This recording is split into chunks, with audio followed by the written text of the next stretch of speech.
Okay, good morning students. Okay, మనము ఇంతకుముందు biochemistry classes కొన్ని డిస్కస్ చేసుకున్నాం కదా, అలాగే ప్యాథాలజీలో ఓకేనా, ప్యాథాలజీలో కొన్ని టాపిక్స్ గురించి డిస్కస్ చేద్దాము.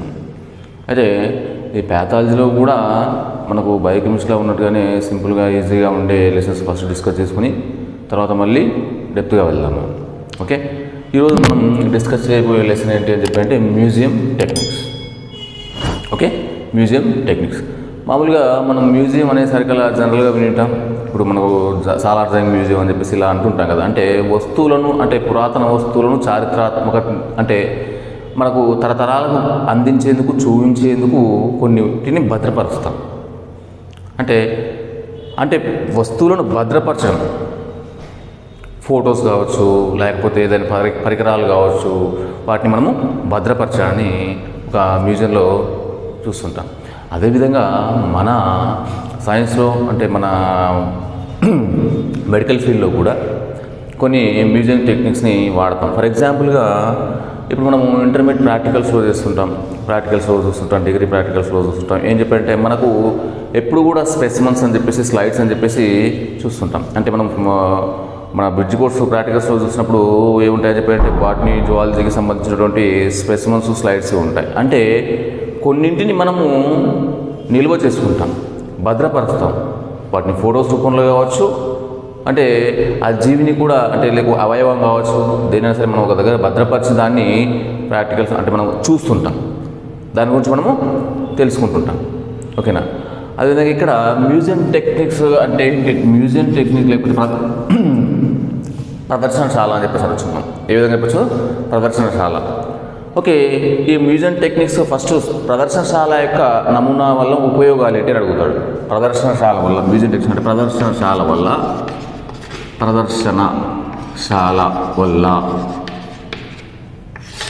ఉపయోగాలు. ఫస్ట్ ఏం అడుగుతాడు? ప్రదర్శనశాల వల్ల ఉపయోగాలు అని అడగవచ్చు.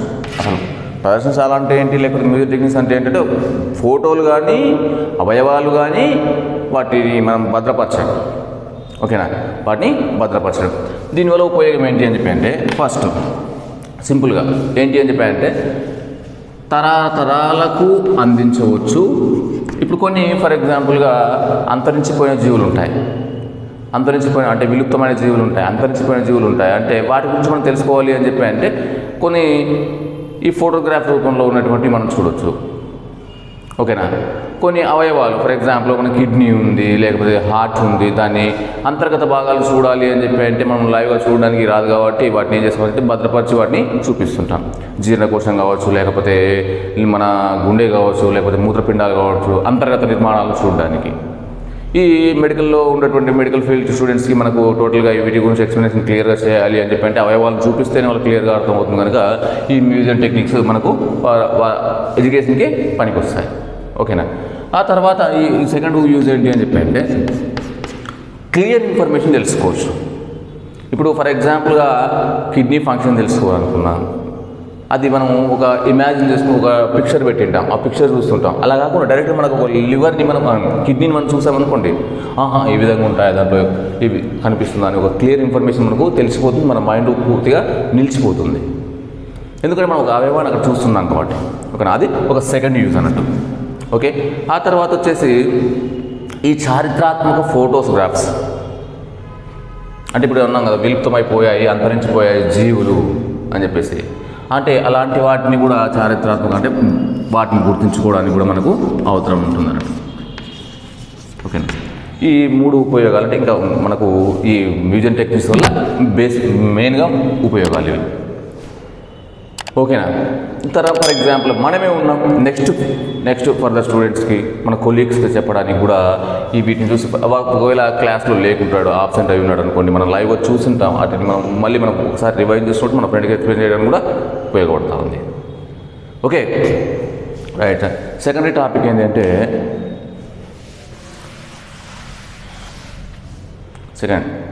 అసలు ప్రదర్శనశాల నమూనాలను తయారు ఏ విధంగా చేస్తారు. ఇప్పుడు ప్రదర్శనశాల నమూనా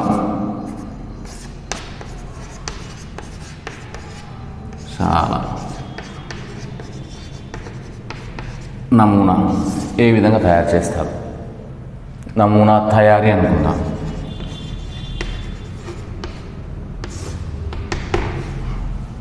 ఇప్పుడు మనము ఒక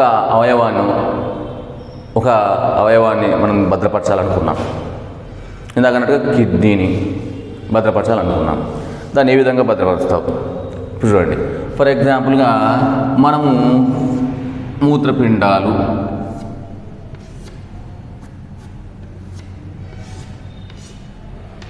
చిక్కుడు గుంజ ఇంకా ఆకారంలో ఉంటాయని చెప్పి అంటాం కదా. కానీ దాన్ని ఏం చేస్తామని చెప్పి అంటే అడ్డుకోత చేసి దాంట్లో అంతర్గత నిర్మాణాలని పరిశీలించేందుకు వీలుగా దాన్ని తయారు చేసి వీటిని ఎవ్రీ అవయవం కావచ్చు, ఫొటోస్ కావచ్చు, స్లైడ్స్ పైన అమర్చేటివి కావచ్చు. ఓకేనా? ఇప్పుడు మనం అన్నాం చిన్న చిన్న సూక్ష్మజీవులు కావచ్చు, మనం వైరస్లు కావచ్చు, సూక్ష్మజీవులు కావచ్చు, వీటన్నిటిని మనము భద్రపరచాలి కదా. అంటే ఒక పర్టికులర్ సైజులో ఎవ్రీ బాటిల్లో జాడీలు ఉంటాయి. ఎవ్రీ సైజులో, అంటే స్మాల్ కావచ్చు, పెద్దవి కావచ్చు, మీడియం కావచ్చు, అన్ని సైజులో జాడీలు ఉంటాయి. వాటిలో భద్రపరచాలి. ఇప్పుడు ఫర్ ఎగ్జాంపుల్ ఇది ఒక జాడీ అనుకుందాం.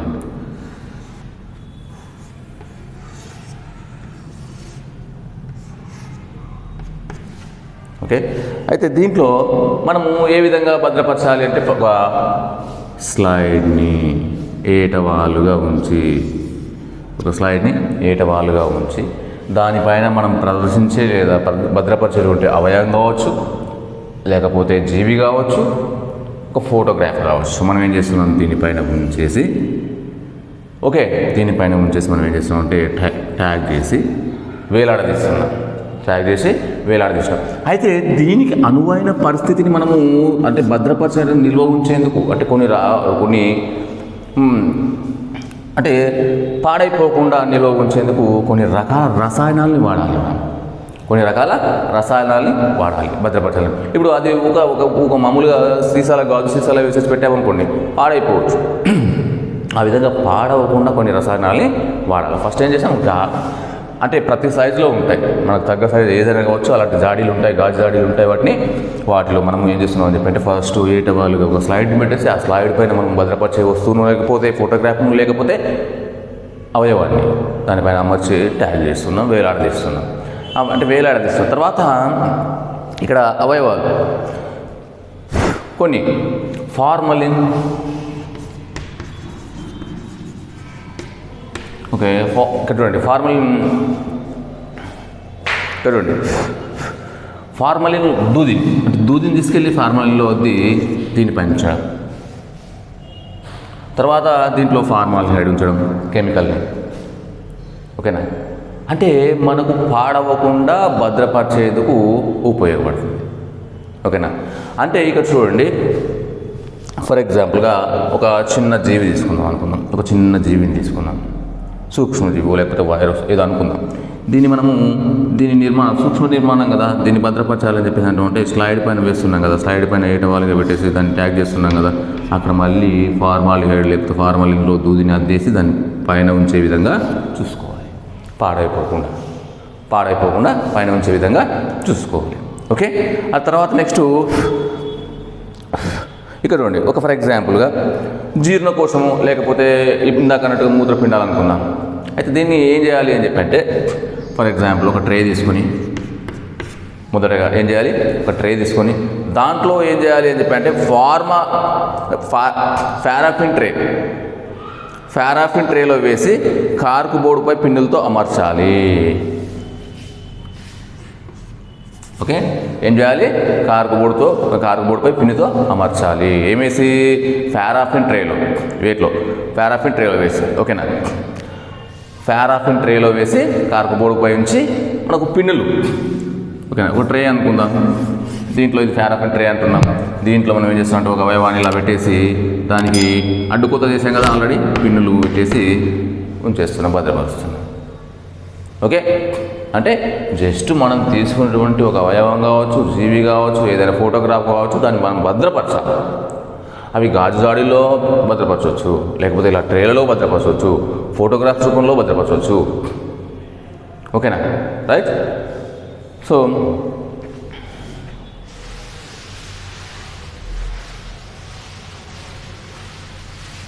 ఓకేనా? అసలు ఫస్ట్ మనం ఏం చెప్పామంటే మ్యూజియం టెక్నిక్స్ అంటే ప్రదర్శనశాల వల్ల ఉపయోగాలు తెలుసుకున్నాం కదా. నెక్స్ట్ వచ్చేసి ఆ ప్రదర్శనశాలలో భద్రపరచే ఏ విధంగా భద్రపరుస్తున్నాం, ఓకేనా. అంటే కొన్ని రసాయనాలు వినియోగించి వాటిని మనం కొన్ని రోజుల వరకు అంటే నిల్వ ఉంచేందుకు వాటిని భద్రపరచుకుంటున్నాం. ఓకే, నెక్స్ట్ వచ్చేసి మనకు ఉన్న టాపిక్ ఏంటి అని చెప్పంటే ప్రయోగశాల వ్యర్థాలు. ప్రయోగశాల వ్యర్థ పదార్థములు తొలగించుట మరియు రక్షణ. ఇది బాగా మనకు ఇంపార్టెంట్ క్వశ్చన్. ఇది బాగా ఎగ్జామ్ పర్పస్లో ప్రయోగశాల వ్యర్థ పదార్థములు.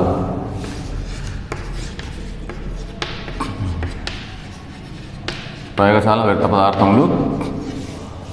పదార్థములు తొలగించుట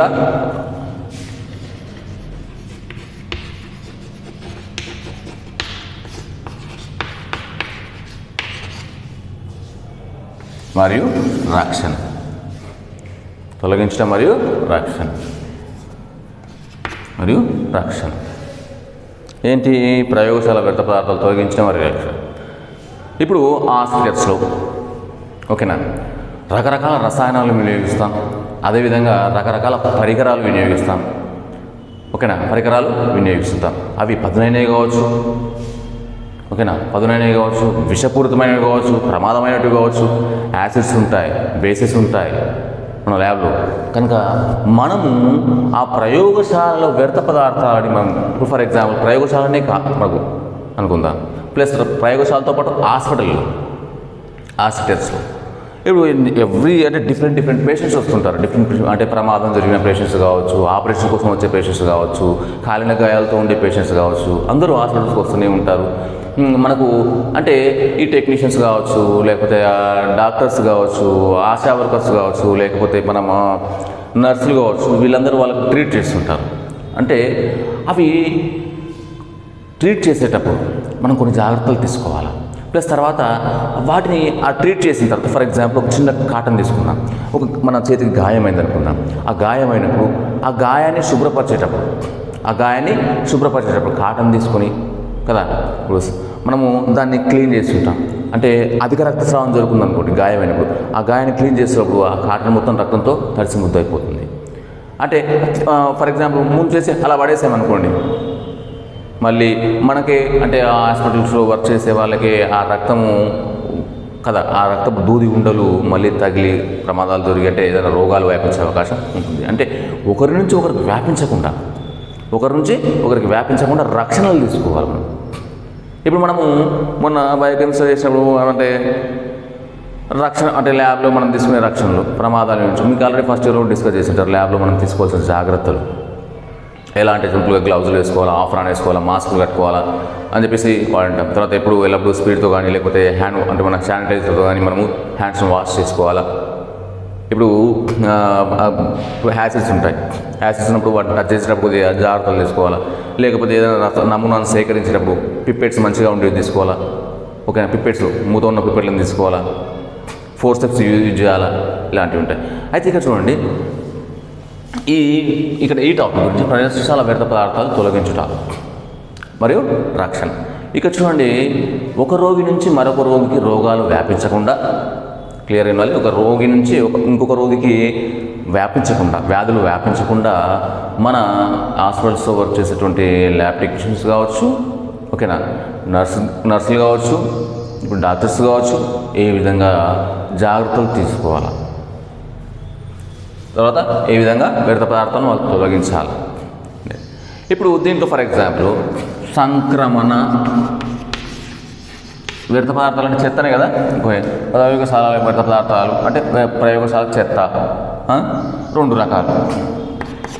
సంక్రమణ కలిగించనిది,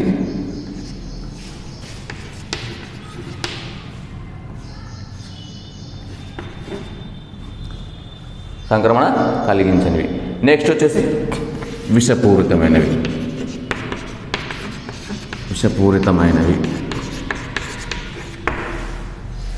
ఫస్ట్ ఏంటి? సంక్రమణ కలిగించనివి, విషపూరితమైనవి.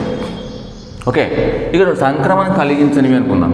ఫర్ ఎగ్జాంపుల్గా ఇప్పుడు ఒక శాంపిల్ తీసుకున్నాం. కిట్ మెథడ్లో వాడే కిట్లు చాలామంది మనం కిట్లు వాడుతున్నాం కదా, HIV కిట్ అని చెప్పేసి, మలేరియా కిట్ అని చెప్పేసి, టైఫాయిడ్ కిట్ అని చెప్పేసి ఇట్లా వాడుతున్నాం కదా. అంటే ఈ వాడిన తర్వాత వాటిని ఏం చేయాలి అని చెప్పి అంటే వెంటనే పారవేయాలి. ఓకే, అంటే మనకు సంక్రమణ కలిసి ఒక ఫర్ ఎగ్జాంపుల్ లేదనుకోండి, దీన్ని ఏం చేయాలి, పారవేసేస్తాం. పారవేస్తే కంటే ముందు ఏం చేయాలని చెప్పి అంటే దాంట్లో ఇప్పుడు ఫర్ ఎగ్జాంపుల్ షాంపిల్ తీసుకున్నాం కదా, ఆ షాంపిల్ డ్రై అయిపోవడము, ఓకేనా, దాన్ని మనము డీటాక్స్ అంటే విషపూరితంగా కాకుండా తయారు చేసిన తర్వాత బయటపడేయాలి. ఇప్పుడు మనము తీసుకెళ్ళి హాస్పిటల్లో చెత్త తీసుకెళ్ళి బయటపడేసామనుకోండి, చెత్త వేరుకునే వాళ్ళు కావచ్చు, లేకపోతే మున్సిపాలిటీ వర్కర్స్ కాబట్టి వాటిని తీసేస్తుంటారు. అయితే అన్ఎక్స్పెక్టెడ్గా ఆ సూదులు గుచ్చుకోవడము, ఈ స్లైడ్లు గుచ్చుకోవడము జరిగితే వాళ్ళకు కూడా రోగాలు వచ్చే అవకాశం ఉంది. కనుక మనము వాటిని వినియోగించిన తర్వాత హాస్పిటల్స్లో ఈ సంక్రమణ కలిగించిన వాటిగా తయారు చేయాలి. ఓకే, సంక్రమణ కలిగించిన వాటిగా తయారు చేయాలి. సంక్రమణ కలిగించిన వాటిగా తయారు చేసిన తర్వాతనే మనము బయటకి పారవేయాలి. ఫర్ ఎగ్జాంపుల్ టీబీ కిట్, అంటే కిట్లు మొత్తం టీబీ కిట్, అటు మనకి ఏంది టైఫాయిడ్, మలేరియా, ఇప్పుడు నెంబర్ ఆఫ్ మొత్తం కిట్ మెథడ్లోనే చేస్తున్నాం కదా, ఆ కిట్ని యూజ్ చేసిన తర్వాత దాన్ని మనము కొద్దిగా రసాయనాలతో వాష్ చేయడం, లేకపోతే వాటిని దూరంగా పెట్టేసి ఆ డ్రై అయిపోయిన తర్వాత మరి తీసుకెళ్ళి చెత్తలో వేయడం చేయాలి. సంక్రమణ కలిగించకుండా చూసుకోవాలి, ఆ జాగ్రత్తలు చూసుకోవాలి. దాన్ని ఏమంటామంటే సంక్రమణ కలిగించని చెత్త అని చెప్పేసి అనొచ్చు. వ్యర్థ పదార్థాలు అంటే ఏంటి? చెదారం. ఎక్కడ మాట్లాడుతున్నాం మనం? ప్రదర్శనశాల లేకపోతే హాస్పిటల్ గురించి మాట్లాడుతున్నాం. మళ్ళీ హాస్పిటల్లో ఏముంటుంది మనకు వ్యర్థ పదార్థాలు అని చెప్పి అంటే ఇవే. ఓకే, నెక్స్ట్ విషపూరిత చెత్త. ఇప్పుడు చూడండి, మనం విషపూరిత చెత్త అని చెప్పి అంటే ఎలా చెప్పొచ్చు అని చెప్పి అంటే ఇంజెక్షన్స్ వాడతాం, సిరంజీలు వాడుతుంటాం మనం. ఆ తర్వాత షార్ప్ బ్లేడ్స్ వాడుతుంటాం, నైఫ్స్ వాడుతుంటాం, ఓకేనా, స్లైడ్స్ వాడుతుంటాం, ఓకేనా. అంటే ఇవన్నీ ఏంటి అని చెప్పి అంటే వాటిపైన రక్త మార్కులు పడుతుంటాయి. షార్ప్ నైఫ్స్ యూజ్ చేసినప్పుడు అన్ఎక్స్పెక్టెడ్గా మనం అది ఒక పేషెంట్ ఆపరేషన్ చేసి ఉంటారు, లేకపోతే ఒక పేషెంట్ ట్రీట్ చేసి ఉంటారు. ఓకే, ఆ పేషెంట్ ఎలాంటి రోగం మనకు తెలియదు, అంటే ఎలాంటి రోగంతో ఉన్నాడో మనకు తెలియదు. వాటిని మనం తీసుకెళ్ళి చేతులు తీసుకెళ్ళి పడేయడం, లేకపోతే మనం ఎక్కడో ప్రదేశంలో పడేసామనుకోండి, మనమే తొక్కడము, వాటిని తాకడము జరిగిందనుకోండి, అప్పుడేమవుతుంది? ఆ రోగాలు వ్యాపించే అవకాశం ఉంటుంది. అంటే విషపూరితం. అదే కాకుండా మనకు ల్యాబ్లో కానివ్వండి, హాస్పిటల్స్లో కానీ కొన్ని రసాయనాలు ఉంటాయి. ఆ రసాయనాల్ని కూడా మనము డైరెక్ట్గా తాకడం చేయొచ్చు, లేకపోతే కింద పడి పగిలిపోవచ్చు. అలాంటి సమయంలో కూడా జాగ్రత్తలు తీసుకోవాలి. అయితే ఈ విషపూరిత చెత్తను ఐడెంటిఫై చేసి సపరేషన్ చేసి హాస్పిటల్లో వేయాలి. ఫర్ ఎగ్జాంపుల్గా ఇక్కడ మనకు 4 టైప్స్ ఆఫ్ బకెట్స్ ఇచ్చాడు. మనం చూస్తుంటాం హాస్పిటల్స్లో 4 రకాల బకెట్లు. అంటే గ్రీన్ కలర్ బకెట్ కనిపిస్తుంది హాస్పిటల్లో, తెల్లది బకెట్ కూడా కనిపిస్తుంటుంది, తర్వాత ఎరుపు బకెట్ కనిపిస్తుంటుంది, ఓకే, పసుపు బకెట్ అంటున్నాం. అంటే 4 టైప్స్ బకెట్. విషపూరిత చెత్తను సపరేట్ చేయడానికి, పారవేయడానికి హాస్పిటల్స్లో, ప్రదర్శనశాలల్లో 4 రకాల బకెట్లు ఉపయోగిస్తారు. ఫస్ట్ మళ్ళీ ఒకసారి చూద్దాం. ఇక్కడండి ప్రయోగశాల లేదా హాస్పిటల్ వ్యర్థ పదార్థాలు తొలగించుట. ఇక్కడ ఆ ప్రయోగశాల లేదా హాస్పిటల్ వ్యర్థ పదార్థాలు తొలగించుటలో మనము ఆ చెత్తను ఎన్ని రకాలుగా డివైడ్ చేసుకుంటున్నాం అని చెప్పి అంటే 2 రకాలుగా డివైడ్ చేసుకుంటున్నాం. ఆ చెత్తను ఎన్ని రకాలుగా డివైడ్ చేసుకుంటున్నాం? 2 రకాలుగా. సంక్రమణ కలిగించనిది, నెక్స్ట్ విషపూరితమైనది. ఈ సంక్రమణ కలిగించింది అని చెప్పి కిట్స్ కానివ్వండి, మనం యూజ్ చేసినటువంటి కాటన్ కానివ్వండి, ఇవన్నీ మనము భద్రపరిచేసి అవి కదా, అంటే ఒకరికి సోకకుండా ఉండే విధంగా తయారు చేసిన తర్వాత వాటిని బయటకు పారవేయడం. ఇక్కడ నెక్స్ట్ వచ్చేసి విషపూరితమైనవి చెప్పి అంటే మనం ఇందాక అన్నాం, ఒక రోగం మనకి ఫర్ ఎగ్జాంపుల్ ఒక హెచ్ఐవి పేషెంట్కి ఇంజెక్షన్ ఇచ్చాం. ఎయిడ్స్ అంటే హెచ్ఐవి వైరస్ ఉన్న పేషెంట్కి ఇంజెక్షన్ ఇచ్చాం. ఆ ఇంజెక్షన్ డైరెక్ట్గా పడేసింది. ఓకే, అది మళ్ళీ వెంటనే చేతితో తాకామనుకోండి, ఎంత డేంజరస్ డిసీజ్ కదా. అంటే అలాంటి విషపూరితమైనటువంటి పదార్థాలు ఉంటాయి కదా, వాటిని 4 రకాలుగా డివైడ్ చేసుకుంటాం. దేన్ని? విషపూరితమైన చెత్తను 4 రకాలుగా డివైడ్ చేసి 4 రకాల టైప్స్ కలర్స్ బకెట్లు మనం దాన్ని పడవేస్తాం. ఫస్ట్ ఆకుపచ్చ బకెట్. ఏంటి ఆకుపచ్చ బకెట్. ఓకే, నెక్స్ట్ వచ్చేసి పసుపు బకెట్.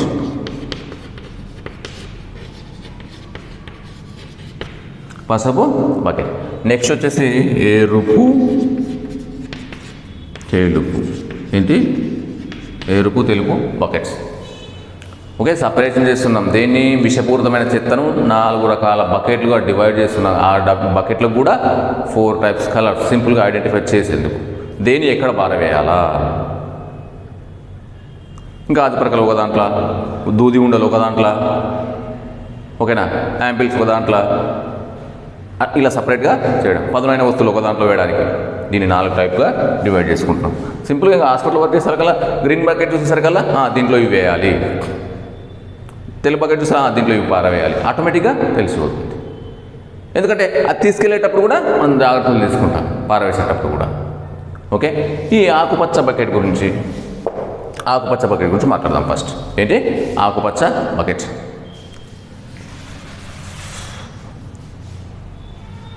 ఏ బకెట్ గురించి? ఆకుపచ్చ బకెట్.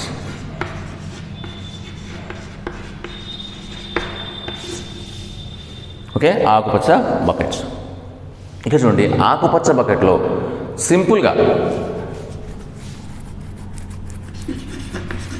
హోమ్ నీడ్స్ అన్నట్టుగా పేషెంట్స్కి ఆహార పదార్థాలు తీసుకొచ్చింటారు. బ్రెడ్స్ కావచ్చు, జామ్స్ కావచ్చు, డ్రింక్స్ కావచ్చు, ఓకేనా, కూల్ డ్రింక్స్ కావచ్చు. ఓకే, అవన్నీ అంటే పేషెంట్కు వినియోగించేటువంటి పదార్థాలు ఏ విధంగా ఆహారం రూపంలో వినియోగించవచ్చు. ఇప్పుడు ఒక పేషెంట్కి మనం ఒక ప్లాస్టిక్ కవర్లో ఆహారం తీసుకొచ్చింటాం. ఆ కవర్లు కానీ, ఆ టిఫిన్ వేస్టేజెస్ కానీ ఇప్పుడు ఒక పేషెంట్కి మనం చూడడానికి వచ్చింటాం. అతనికి మనం ఏమంటాము, ఒక కొబ్బరి బొండాలో లేకపోతే ఏదైనా పదార్థాలు తీసుకొచ్చింటాం. అవి కానీ అంటే వినియోగించిన తర్వాత వాటిని మనము దేంట్లో వేస్తున్నాం? ఆకుపచ్చ బకెట్లో వేస్తున్నాం. దేంట్లో వేస్తున్నాం? ఆకుపచ్చ బకెట్లో వేస్తున్నాం. హాస్పిటల్లో ఫస్ట్ చెత్తను 2 రకాలుగా డివైడ్ చేసినా. ఒకటి వచ్చేసి సంక్రమణ చెందంది అన్నా, రెండోసి విషపూరితమైన చెప్తున్నా. విషపూరితమైన మనల్ని గుర్తించడానికి 4 రకాల బకెట్లు వాడుతున్నాం.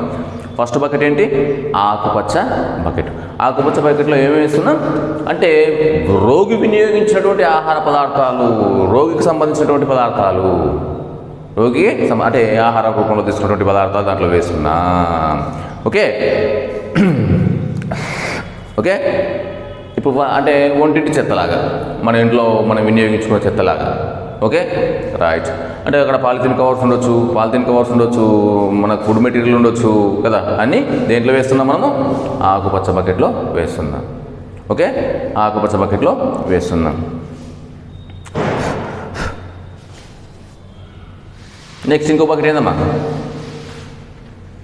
ఆకుపచ్చ బకెట్ అంటే సింపుల్, అంటే పేషెంట్ రోగికి వినియోగించేటువంటి ఆహార పదార్థాలకు సంబంధించినటువంటివి దాంట్లో వేస్తున్నాం అని చెప్పొచ్చు మనం.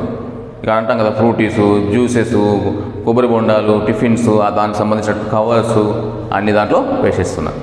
నెక్స్ట్ వచ్చేసి పసుపు బకెట్. ఏం బకెట్ మీద? పసుపు బకెట్ అమ్మా. ఓకే, పసుపు బకెట్. ఇక్కడ చూడండి, ఇది మెయిన్గా ల్యాబ్స్లో, ఆపరేషన్స్ థియేటర్స్లో ఎక్కువగా వినియోగిస్తారు. ఓకే, ల్యాబ్స్లో ప్లస్ ఆపరేషన్స్ థియేటర్స్లో ఎక్కువగా వినియోగిస్తారు. ఎందుకు అని చెప్పేసి అంటున్నాం అంటే, ఇక్కడ ఇప్పుడు ఫర్ ఎగ్జాంపుల్ ఒక పేషెంట్ను ఆపరేషన్ చేశారు. అతనికి సంబంధించినటువంటి అవయవాలు కావచ్చు, లేకపోతే వేస్ట్ మెటీరియల్ కావచ్చు, లేకపోతే ఏదైనా అంటే కణజాలాలు కావచ్చు, ఏవైనా వాటన్నిటిని పారవేసేటప్పుడు మనం ఏ బకెట్లో భద్రపరుస్తున్నాం అని చెప్పంటే పసుపు బకెట్లో. అంటే ఏమేమి అంటున్నాం? పసుపు బకెట్లో ఏమేమి వేస్తామని చెప్పండి. ఇప్పుడు ఫర్ ఎగ్జాంపుల్ శరీర భాగాలు కావచ్చు, కణజాలాలు కావచ్చు. ఓకే, శరీర భాగాలు కావచ్చు, కణజాలాలు కావచ్చు, అవయవాలు కూడా కావచ్చు. ఓకే, అవయవాలు అని చెప్పంటే ఆపరేషన్ చేస్తే ఇప్పుడు ఫర్ ఎగ్జాంపుల్ 2 కిడ్నీస్ ఉన్నాయి మనకు, ఒక 1 పేర్ కిడ్నీస్. ఓ కిడ్నీ ఫెయిల్ అయిపోయింది అనుకుందా, ఆపరేషన్ చేస్తుంటారు, ఎక్స్ట్రాక్ట్ చేస్తారు, రిమూవ్ చేస్తారు. అపెండిక్స్ ఉంది, అపెండిక్స్ తొలగించినప్పుడు అంటే అలాంటి అవయవాలు కావచ్చు. తర్వాత ఆ ఆపరేషన్ చేసేటప్పుడు అక్కడ వాడేటువంటి దూది అంటే దానికి బాగా బ్లడ్ అంటుకుని ఉంటుంది కాబట్టి వాటిని కూడా వెయిట్లో వేస్తున్నాం అని చెప్పంటే పసుపు బకెట్లో. దేంట్లో వేస్తున్నా? పసుపు బకెట్లో. Okay right. ఇవి ఆకుపచ్చ బకెట్ అయిపోయింది కదా. ఇక్కడ చెత్త ఎన్ని రకాలు అంటారు బిడ్డ? చెత్తను ఎన్ని రకాలుగా డివైడ్ చేసుకున్నాం మనము? సంక్రమణ కలిగించేది ఒకటి, విషపూరితమైనది ఒకటి. ఆ విషపూరితమైన చెత్తను గుర్తించడానికి ఎన్ని రకాల బకెట్లు తీసుకుంటున్నాం? 4 రకాల బకెట్లు. ఒకటి ఏంటి? ఆకుపచ్చ బకెట్. ఆకుపచ్చ బకెట్ గురించి మాట్లాడినప్పుడు మనం ఏం చెప్పాం కదా, హోమ్ నీడ్స్ లాగా, అంటే ఒంటింటి చెత్తలాగా ఆ పేషెంట్కి సంబంధించి టిఫిన్ కావచ్చు, ఆహార పదార్థాలు కావచ్చు, జ్యూస్ కావచ్చు, ఫ్రూటీస్ కావచ్చు, అవన్నీ దాంట్లో పడేస్తున్నాం పసుపు బకెట్లో. ఇది ఎక్కడ వాడుతున్నాం అని చెప్పాను మనం? హాస్పిటల్ అంటే ఆపరేషన్ థియేటర్లో కావచ్చు, లేకపోతే ల్యాబ్లో కావచ్చు. ఓకేనా? అవి దీంట్లో ఏం వేస్తున్నాం మనము? శరీర భాగాలు అంటున్నాము, కణజాలాలు వేస్తున్నాము, అవయవాలు వేస్తున్నాము. దానికి సంబంధించినటువంటి అక్కడ ఆపరేషన్ చేసినప్పుడు దూది ఉండలు ఉంటాయి కదా, దూది ఉండలు, కాటన్లు. ఓకేనా? దానికి బ్లడ్ అంటుకుని ఉంటుంది కదా, వాటిని కూడా ఎక్కడ వేస్తున్నాం మనము? పసుపు బకెట్లో వేస్తున్నాం. దేంట్లో వేస్తున్నాం? పసుపు బకెట్లో వేస్తున్నాం. ఓకేనా? రైట్. నెక్స్ట్ సింపుల్గా నెక్స్ట్ వచ్చేసి ఇక్కడ ఎరుపు 2, ఎరుపు ప్లస్ తెలుపు బకెట్ 2, ఎరుపు మరియు తెలుపు బకెట్స్.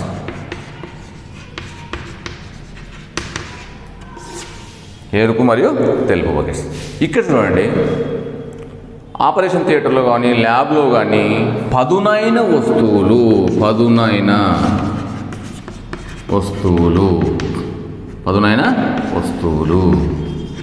అంటే పదునైన వస్తువులు అంటే సింపుల్గా బ్లేడ్స్ కావచ్చు, ఇంజెక్షన్స్ కావచ్చు, యాంపిల్స్ మనం యూజ్ చేసిన తర్వాత యాంపిల్స్ దాంట్లో పగలగొట్టి వేస్తుంటాం, గాజు పరికరాలు కావచ్చు.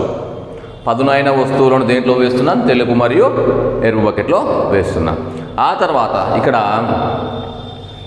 మనకు ఏమంటారు, ఈ గాజు పరికరాలు, స్లైడ్స్, అంటే గాజు పరికరాలు, స్లైడ్స్. ఓకే, గాజు పరికరాలు, స్లైడ్స్, ఇంజెక్షన్స్, తర్వాత బ్లేడ్స్, ఇవన్నీ పదునైన వస్తువులు అన్నీ దేంట్లో వేస్తున్నాం అంటే ఎరుపు మరియు తెలుపు బకెట్స్లో వేస్తున్నాం. ఎరుపు మరియు తెలుపు బకెట్లో వేస్తున్నాం. ఓకేనా? అర్థమైందా? చూడండి బాగా, మళ్ళీ ఒకసారి క్వశ్చన్ ఏంటి? ప్రయోగశాల వ్యర్థ పదార్థాలను తొలగించుట మరియు రక్షణ. ఇంకా మనం రక్షణ గురించి మాట్లాడలే, ఓన్లీ ప్రయోగశాల వ్యర్థ పదార్థాలు లేదా చెత్త, ప్రయోగశాల కావచ్చు, హాస్పిటల్ కావచ్చు, ఆ చెత్త ఎట్లా తొలగిస్తుంది దాని గురించి డిస్కస్ చేసాం. ఆ చెత్తను ఎన్ని రకాలుగా డివైడ్ చేసాం బిడ్డ మనము? సంక్రమణ కలిగించనిది, విషపూరితమైనది. సంక్రమణ కలిగించేది అంటే ఇప్పుడు కిట్లు ఉంటాయి, వాటిని ట్రై చేసి పారవేయడం అని చెప్పేసాను సింపుల్గా. నెక్స్ట్ వచ్చేసి విషపూరితమైనది అంటే ఇక్కడ మనం డిఫరెంట్ కెమికల్స్ వాడుతుంటాం, డిఫరెంట్ ఇంజెక్షన్స్ వాడుతుంటాం. హాస్పిటల్లో different type of patient treat చేస్తుంటారు.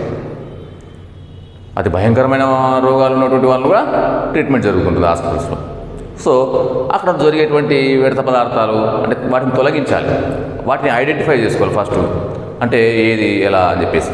అందుకు మనం ఇక్కడ సింపుల్గా ఏం చేస్తామని చెప్పంటే ఆ చెత్తను వేయడానికి 4 రకాల బకెట్లు డివైడ్ చేసుకున్నాం. 4 రకాల బకెట్లు డివైడ్ చేసుకున్నాం. ఆ బకెట్లు ఏవి? ఫస్ట్ ఆకుపచ్చ బకెట్ అన్నాం, పసుపు బకెట్ అన్నాం, ఎరుపు బకెట్ అన్నాం, తెలుపు బకెట్ అన్నాం. ఆకుపచ్చ బకెట్లో అని చెప్పి అంటే హోమ్ నీడ్స్ లాగా, అంటే పేషెంట్కి సంబంధించి పేషెంట్కి అనేక రకాల ఆహార పదార్థాలు ఇస్తుంటారు, ఫుడ్ మెటీరియల్స్ లైక్ ఫ్రూటీస్ కానీ, జ్యూసెస్ కానీ, టిఫిన్స్ కానీ ఇస్తుంటారు. అంటే వాటన్నిటికి సంబంధించినటువంటి పదార్థాలు మొత్తం దేంట్లో వేస్తున్నాం? ఆకుపచ్చ బకెట్లో వేస్తున్నాం. ఓకే, నెక్స్ట్ వచ్చేసి ఏమన్నా పసుపు బకెట్. ఈ పసుపు బకెట్లో ఏం చేసాం మనము? ఓకే, ఆపరేషన్ థియేటర్స్లో మనిషికి సంబంధించిన అవయవాలు కావచ్చు, శరీర భాగాలు కావచ్చు, కణజాలాలు కావచ్చు, ఆపరేషన్ వ్యర్థాలు కావచ్చు, వాటన్నిటి కూడా ఏం చేస్తున్నాం మనము? మన పసుపు బకెట్లో వేస్తున్నాం. నెక్స్ట్ వచ్చేసి ఎరుపు మరియు తెలుపు బకెట్లు. రెండింటిని మనం ఏం చెప్తున్నాం అంటే పదునైన వస్తువులు లేదా గాజు పరికరాలు, ఇంజెక్షన్స్, బ్లేడ్లు, స్లైడ్లు, అంటే గాయాలు చేసేటివి. ఓకే, అవన్నీ మనము దేంట్లో వేస్తున్నాం? ఎరుపు మరియు తెలుపు బకెట్లో వేస్తున్నాం. ఓకేనా? ఎరుపు మరియు తెలుపు బకెట్స్లో వేస్తున్నాం. ఓకే, అర్థమైందా? అంటే హాస్పిటల్స్ వ్యర్థాలు తొలగించుట గూర్చి వ్రాయము, ప్రయోగశాల వ్యర్థాలను గురించి రాయము, తొలగించడం గురించి రాయము అని చెప్పేశారు. ఫస్ట్ సింపుల్గా ఫస్ట్ క్వశ్చన్ ఏం డిస్కస్ చేసాం మనం? మ్యూజియం టెక్నిక్స్ అంటే ఏంటి, దాన్ని ఎట్లా భద్రపరుస్తాం. అసలు మ్యూజియం టెక్నిక్స్ అంటే ఏంటి అని చెప్పంటే ఫస్ట్ అంటే ప్రదర్శనశాల ఒక ఉపయోగం ఏంటి అని చెప్పంటే తరతరాలకు అందించేందుకు ఒక వస్తువును లేదా జీవిని లేదా ఫోటోగ్రాఫ్స్ని భద్రపరిచేందుకు మనం వాడే పద్ధతి. ఓకే, ఆ తర్వాత ఏ విధంగా భద్రపరచడం అంటే మన గాజు జాడీలలో స్లైడ్ని ఏటవాలుగా ఉంచి ఒక పరికరాన్ని అంటే ఒక వస్తువుని కావచ్చు, లేకపోతే ఫోటోగ్రాఫ్ని కావచ్చు, లేకపోతే జీవిని కావచ్చు, అవయవాన్ని కావచ్చు, దానిపై ఉంచి మనం ఫార్మలిన్ లేదా ఫార్మాల్డిహైడ్ని వాటిలో నింపేసి కదా భద్రపరుస్తుంటాం. ఇది నెక్స్ట్ ఈ క్వశ్చన్. ఓకే, అర్థమైందా? ఓకేనా?